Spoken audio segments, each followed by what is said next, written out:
श्री कृष्ण कन्हैया लाल की जय। श्री निजानंद स्वामी की जय।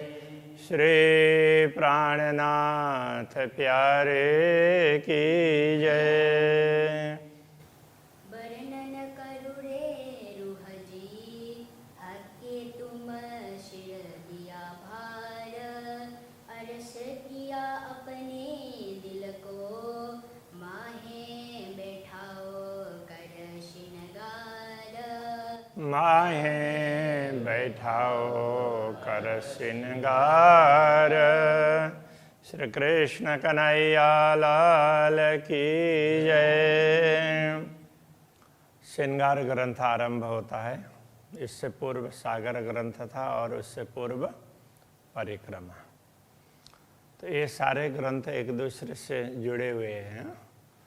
परिक्रमा से बात करते हैं तो परिक्रमा में परमधाम का वर्णन किया। एक प्रकार से कहें कि भौगोलिक वर्णन। उसमें फिर अक्षरातीत की अलग अलग प्रकार की लीलाएं, उनका वर्णन हुआ।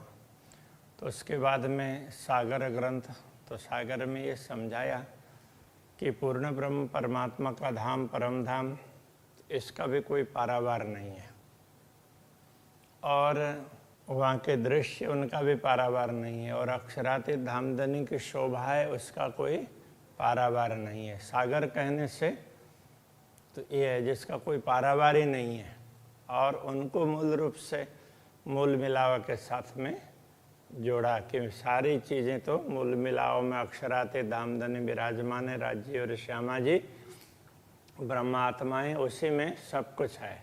ऐसा करके उन्हीं से ही तो सब है। आखिर धाम परम धाम जो भी है उनसे ही है, इसलिए सारे सागर मूल मिलाव में ही हैं। इस प्रकार से तो उनका अलग अलग रूप में भी समझा दिया और वहीं बैठे बैठे वहीं हैं ऐसा करके भी समझा दिया। और उनका अनुभव करवाने के लिए तो फिर ये ज्ञान की बात कही और प्रेम की बात कही, प्रेम कैसा होता है। फिर संबंध की बात बताई निस्वत, और उसके बाद में कृपा की बात बताई। अब श्रृंगार ये कहना चाह रहे हैं कि श्रृंगार में वैसे तो इसमें बहुत बातें हैं ज्ञान की और सारी रीत भात बहुत कुछ समझाया, बहुत बड़ा ग्रंथ है, किंतु मूल रूप से ये कहना चाह रहे हैं कि ये सारी शोभा पूर्ण ब्रह्म परमात्मा की ही है। तो उनका ही ये सारा श्रृंगार है जो कुछ भी अनुभव कर सकते हैं अखंड का, और ये नश्वर जगत है, ये केवल कल्पना है। इस बात को समझाना चाह रहे हैं। तो अब ये मंगलाचरण आरंभ में ही है। वर्णन करो रे रूह जी, कहते हैं कि हे आत्मा तुम इसका वर्णन करो। वर्णन करो रे रूह जी, तो आत्मा के लिए कह रहे हैं हे आत्मा तुम वर्णन करो। हके तुम सिर दिया भार, पूर्ण ब्रह्म परमात्मा ने ये दायित्व तुम्हें दिया है। अरस किया अपने दिल को, माए बैठाओ कर श्रृंगार। तो तुम्हारे दिल को तुम्हें नश्वर शरीर दिया और उसके दिल को परमधाम बना दिया। उसमें स्वयं पूर्ण ब्रह्म परमात्मा विराजमान हो गए। इसलिए अब माए बैठाओ कर श्रृंगार, उनको पूरी उनकी शोभा के साथ में उनको अपने दिल में बैठाओ और फिर उनके श्रृंगार का वर्णन करो, उनके स्वरूप का वर्णन करो। तो ये सब पूर्ण ब्रह्म परमात्मा ने तुझे दायित्व दिया है, तुझ पर कृपा की है। आत्मा के लिए कह रहे हैं, अपने आत्मा के लिए। रूह चाहे वर्णन करो, आत्मा तो चाहती है कि वर्णन करें अखंड स्वरूप की, अखंड स्वरूप का, और इस दुनिया में वर्णन करें, इस माया में। सुपन में सतस्वरूप की किन कई न हक सूरत। किंतु आज तक का इतिहास ऐसा रहा है कि इस स्वप्नबद्ध जगत में किसी ने भी पूर्ण ब्रह्म परमात्मा के स्वरूप की बात नहीं कही है। तो स्वरूप की बात करेंगे तो फिर श्रृंगार की बात आएगी, तो ऐसा कभी हुआ नहीं है। रात दिन बसे हक अरस में, मेरा दिल किया अरस सोए।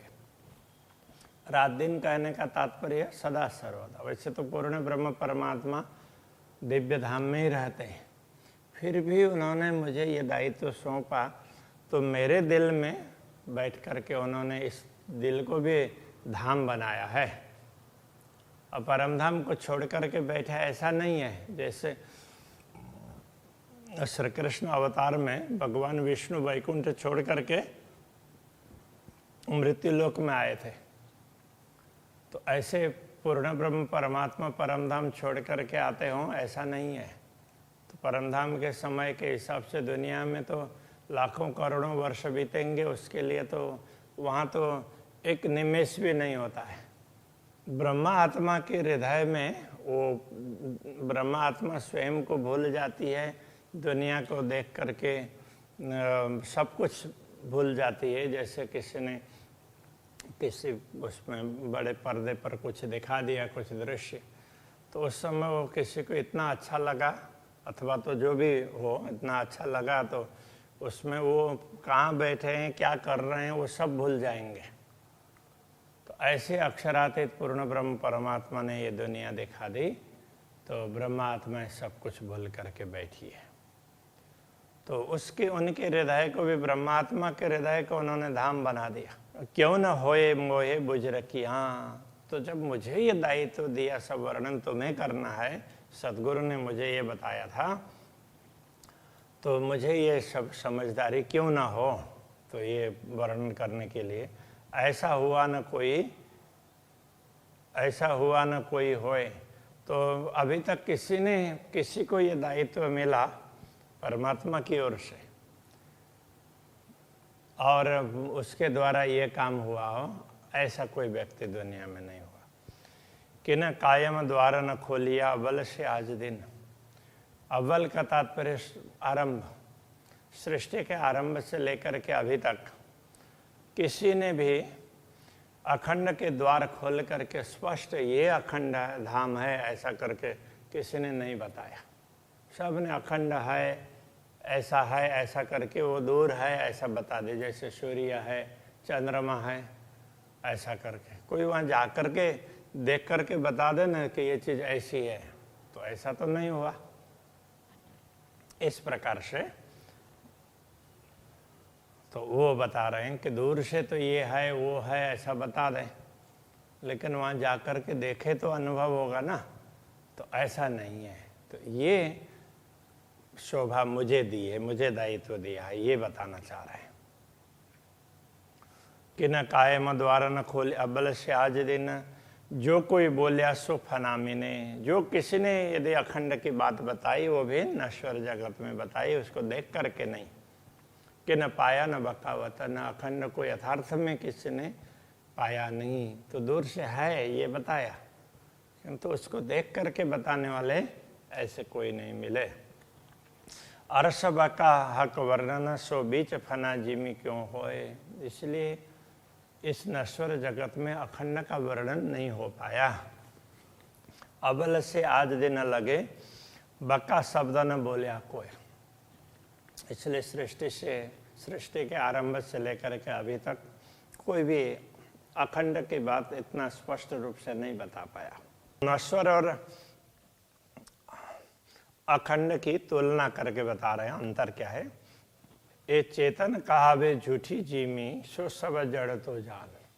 इस नश्वर जगत में जो भी चेतन दिखाई देते हैं, ये यथार्थ में जड़ी हैं, इनको जड़ी समझ लो। जो थीर कहावे अर्श में, परमधाम में जो स्थिर है, दुनिया में जो चलायमान है वो भी जड़ कहलाएंगे।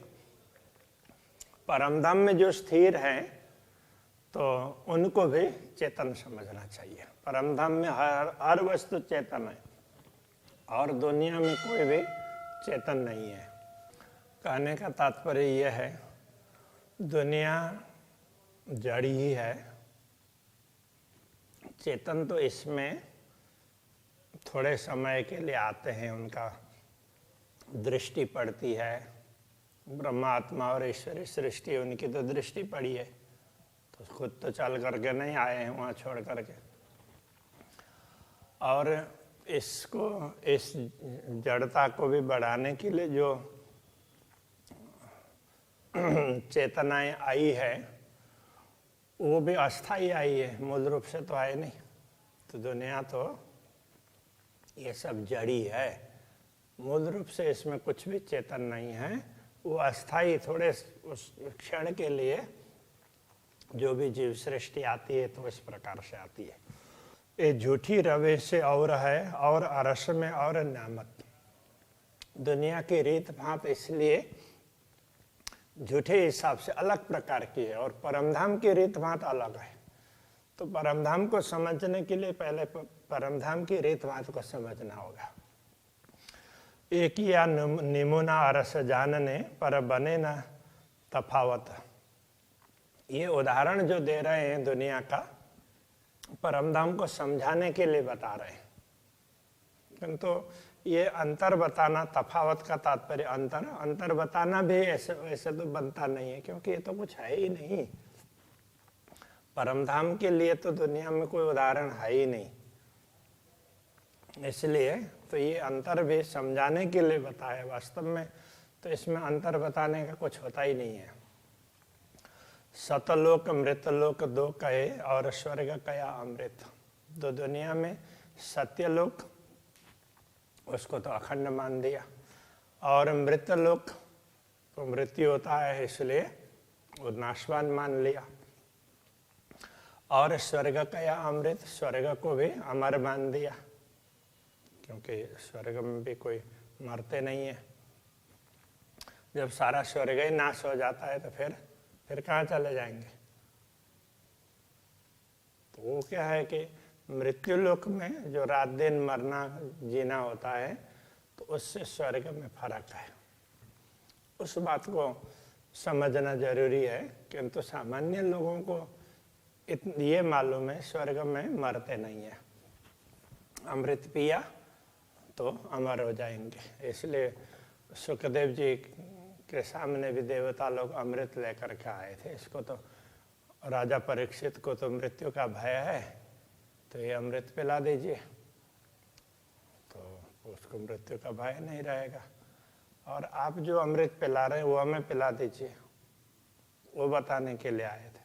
जो नीके किताबें देखिए तो ये सब उड़े से असत। यदि इन्हीं दुनिया में जो प्रचलित धर्म ग्रंथ हैं, उन्हीं ग्रंथों को यदि भली भांति विचार करें, उसका तलस्पर्शी अध्ययन करेंगे, तो पता चलेगा कि ये जो जिसको सतलोक कह रहे हैं, जिसको अमर कह रहे हैं, स्वर्ग को और मृत्यु लोक, के सारे नाश होने वाले हैं। इन्हीं ग्रंथों में बताया है। इन झूठी जिमी में कहता हूँ साँच झूठ है दोए। इस झूठी जिमी में भी कह रहे हैं साँच और झूठ। यहाँ भी कुछ वस्तुएं काफ़ी देर तक टिकने वाली होती है, इसलिए वो सत्य जैसी लगती है, और जो कुछ चीज़ें हैं क्षण क्षण में बदलती रहती है, इसलिए वो असत्य जैसी लगती है। अब आगों अर्श के देखिए तब इनमें न साचा कोई। तो परमधाम की दृष्टि से देखा जाएगा तो दुनिया में कोई भी सत्य नहीं है। दुनिया की दृष्टि से देखेंगे तो कुछ सत्य लगता है और कुछ असत्य लगता है। परमधाम की दृष्टि से देखेंगे तो कुछ भी सत्य नहीं है। अरस हमेशा कायम, परमधाम तो अखंड है, सदा सर्वदा। ये दुनी न तीनों काल, दुनिया का अस्तित्व तीनों काल में नहीं है।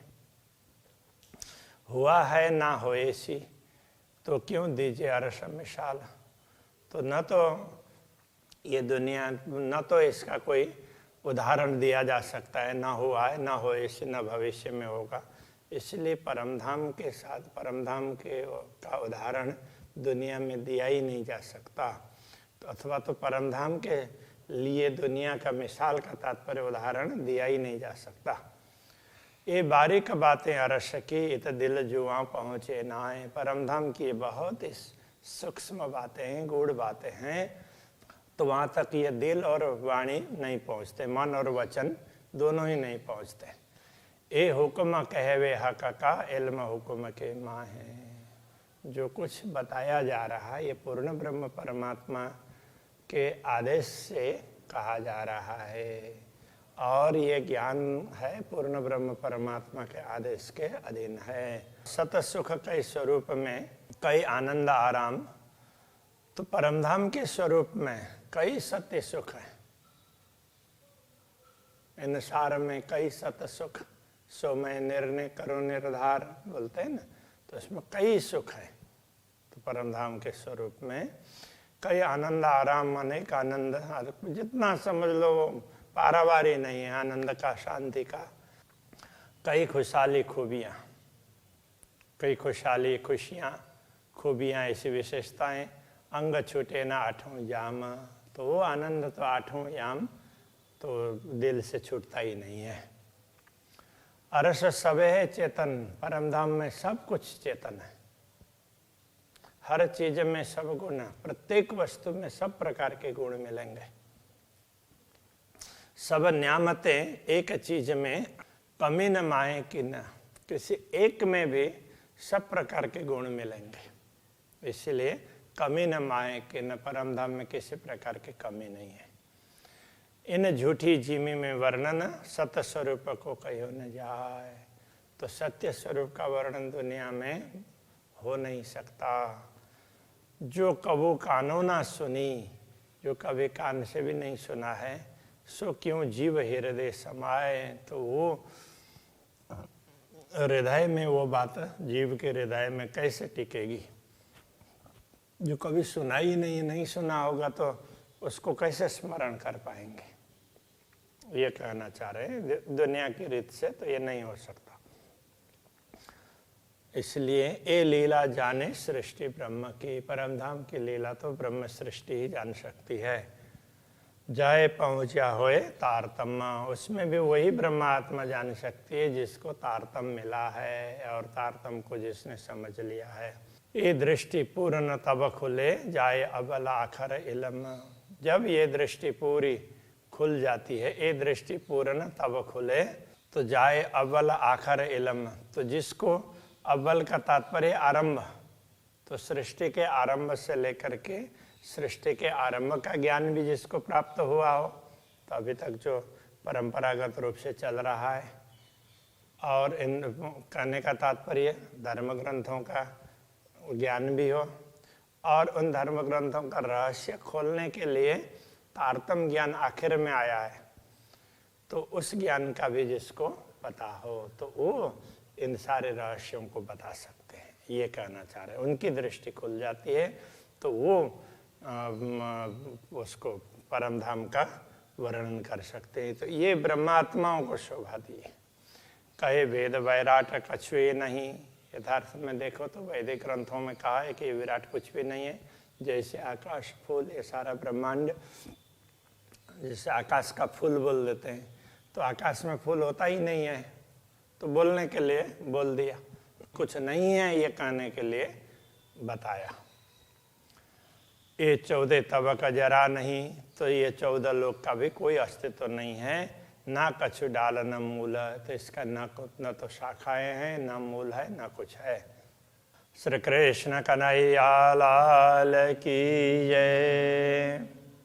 ना कछु डाल न मूल, ना कछु डाल न मूल, कहे वेद वैराट कछुए नहीं, कहे वेद बैराट कछुए नहीं। जैसे आकाश फूल, जैसे आकाश फूल, ए 14 तबक जरा नहीं, ए 14 तबक जरा नहीं।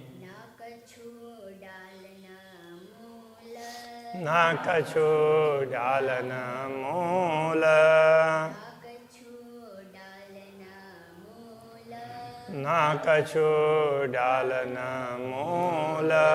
कृष्ण कन्हैया लाल की जय। सतगुरु महाराज